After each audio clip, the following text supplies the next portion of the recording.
स्नेहा तिवारी, आप देख रहे हैं एक आवाज स्नेहा। 1857 की लड़ाई आप सबने पढ़ी, जलियांवाला बाग कांड आप सबने पढ़ा, कितने सेनानियों को काला पानी की सजा हो गई वो भी आप सबने पढ़ा, और भी तमाम जतन किए गए तब जाकर हमें ये आजादी मिली है। तमाम ऐसे सेनानी थे, लाखों की संख्या में सेनानी थे जिनके बलिदान की वजह से आज हम आजाद हैं। और वो नाम अगर मैं गिनने बैठूं तो शायद सुबह हो जाए और खत्म ना हो। उन्हीं में से एक नाम था रानी लक्ष्मीबाई का।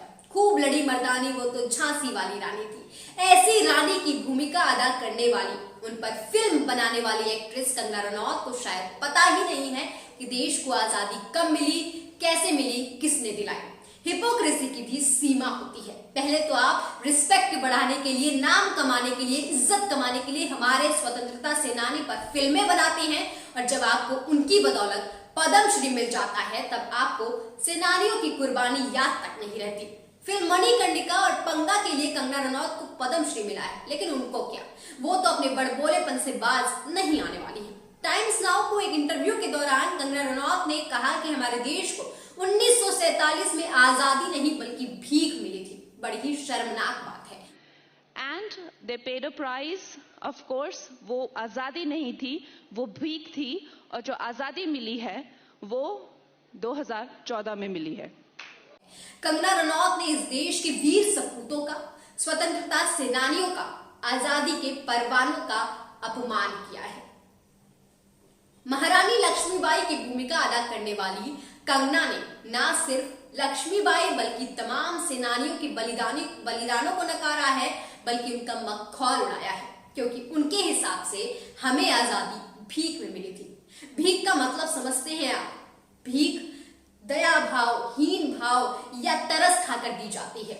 आप समझ रहे हैं ना, हम भी भीख देते हैं, तो भीख का मतलब तो आप समझते ही होंगे। अब सोचिए जरा, हजारों लाखों की संख्या में सेनानी शहीद हुए, उन शहीदों के बच्चों के सिर से माता या पिता का साया हट गया। औरतों ने अपने पति खोए, माओ ने अपने औलाद खोए, पिता ने अपने जिगर के टुकड़े की बलिदानी इस देश के लिए खून पीकर सहन कर ली। लेकिन अब क्या, एक्ट्रेस वही एक्ट्रेस आज आती हैं जिसे देश ने बनाया है। देश के पैसों से आज वो ऐशो आराम की जिंदगी जी रही हैं। ऐसी एक्ट्रेस को 2 मिनट का समय लगता है हमारे बलिदान का, हमारे सेनानियों के बलिदान का तिरस्कार करने में। बात यहीं पर नहीं रुकती। एक सवाल तो मैं टाइम्स नाउ की एंकर नविका कुमार से भी पूछना चाहती हूँ कि जब एक्ट्रेस ने इतनी बड़ी बात बोली, इतना बड़ा बयान दिया, क्या तभी भी आपके ईमान से उनको हंसकर सवाल पूछने की अनुमति मिल गई? क्या आपका खून नहीं खौला देश की आजादी के बारे में ये सब सुनकर? क्या एक एंकर होने के नाते आपका कर्तव्य नहीं बनता वहीं पर एक्ट्रेस को रोकने का, या उनसे दोबारा इसी बात को लेकर सवाल करने का, या उनसे पूछने का कि हमें भीख में आजादी कब मिली थी? वो 2014 में मिली है। इसीलिए सब आपको कहते हैं कि आप भगवा हैं।